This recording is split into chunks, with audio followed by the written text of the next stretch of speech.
Headline sponsored by Abhilashi Group of Institution. Join us to beat the crowd.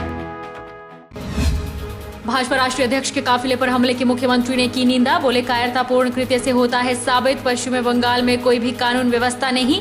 Mamata Banerjee को लोकतांत्रिक मापदंडों से नहीं कोई विश्वास। सरकाघाट के वार्ड नंबर 2 रामनगर में एक शादी बनी मिसाल। 50 लोगों की पहचान के लिए सभी को एक जैसे मास्क पहनाए गए। उचित दूरी रखकर निभाई गई शादी की सारी रस्में। जोगिंदरनगर में शादी समारोह वाले घरों में मेहमानों की भीड़ नहीं हो रही कम। पुलिस और प्रशासन की टास्क फोर्स ने शादी वाले घरों की वीडियोग्राफी कर जुटाए साक्ष्य। क्लिप स्थानीय प्रशासन और पुलिस को सौंपी। और भारत तिब्बत मैत्री संगठन के उपाध्यक्ष ने किया महामहिम दलाई लामा को भारत रत्न देने का अनुरोध। दलाई लामा को 31 वर्ष पूर्व मिला था नोबेल पुरस्कार। नमस्कार, आप देख रहे हैं HP 24x7। मैं हूं जनीशा। मुख्यमंत्री जयराम ठाकुर ने पश्चिम बंगाल में होने वाले विधानसभा चुनाव 2021 के लिए पार्टी कार्यकर्ताओं से मिलने डायमंड हार्बर जाते समय राष्ट्रीय भाजपा अध्यक्ष जगत प्रकाश नड्डा के काफिले पर हुए हमले की कड़ी निंदा की है। मुख्यमंत्री ने कहा कि इस कायरतापूर्ण कृत्य से यह साबित होता है कि पश्चिम बंगाल में कोई भी कानून व्यवस्था नहीं है और सत्तासीन तृणमूल कांग्रेस द्वारा समर्थित अपराधी अपने राजनीतिक विरोधियों को धमका रहे हैं। ममता बनर्जी का लोकतांत्रिक मूल्यों में विश्वास नहीं है और वह सत्ता में रहने के लिए सभी गैर कानूनी हथकंडे अपना रही है। बहुत ही दुर्भाग्यपूर्ण घटना घटित हुई है वेस्ट बंगाल में। लोकतांत्रिक व्यवस्थाओं को वहां पर तहस नहस कर दिया गया है।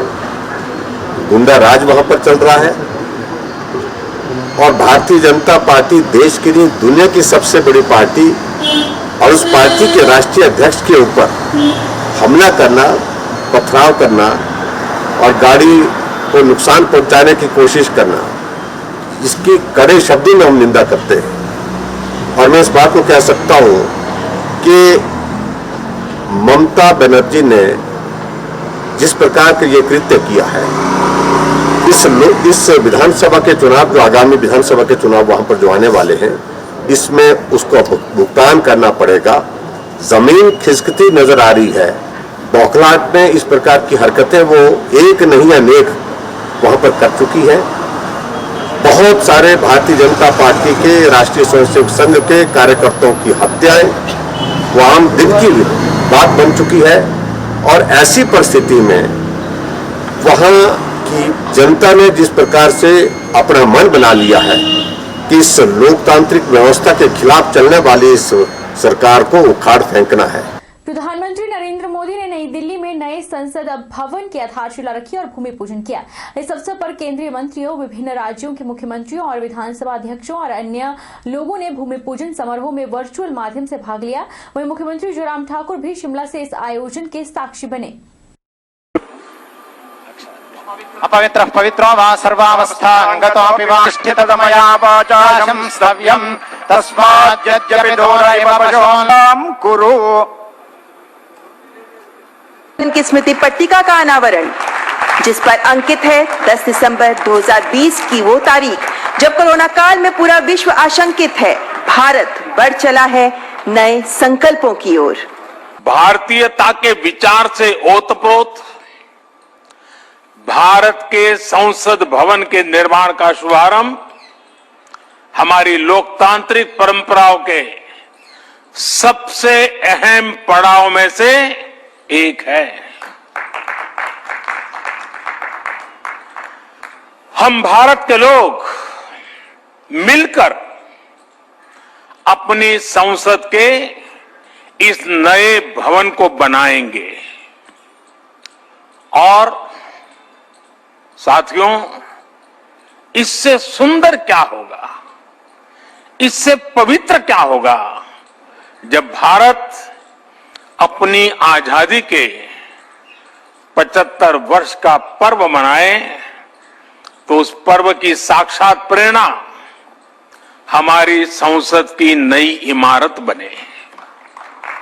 सोलन के साथ लगती ग्राम पंचायत शामती में सामुदायिक भवन और पार्किंग का उद्घाटन किया गया। पंचायती राज मंत्री वीरेंद्र कंवर ने वर्चुअली इस भवन का उद्घाटन किया।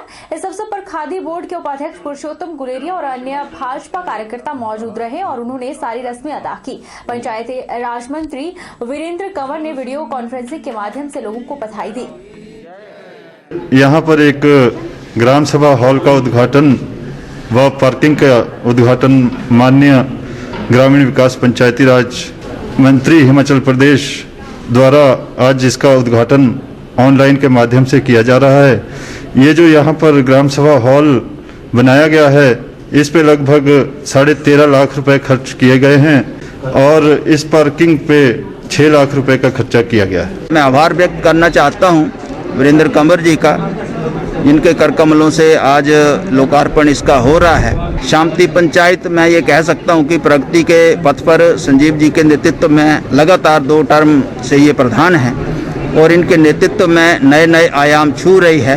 इस सभागार को देख के और ये जो कैंपस है, इस जो हमारे ग्राम पंचायत भवन का जो ये ऑफिस का जो कैंपस है, इसको देखकर ऐसा लगता है कि किसी पंचायत का नहीं है बल्कि किसी म्यूनसिपल कॉरपोरेशन के भवन की तरह यहाँ पे भव्य बैठने की व्यवस्थाएं और सारे यहाँ पे व्यवस्थित तरीके से इन्होंने इसका निर्माण करवाया है। मैं इनको भी बहुत बहुत बधाई देना चाहता हूँ। नगर परिषद सरकाघाट के वार्ड नंबर 2 रामनगर में एक शादी सभी के लिए मिसाल बनी है। प्रशासन की कोरोना बचाव के लिए जारी की गई गाइडलाइंस को मानते हुए इस परिवार ने बहुत ही बेहतर उदाहरण समाज के सामने पेश किया।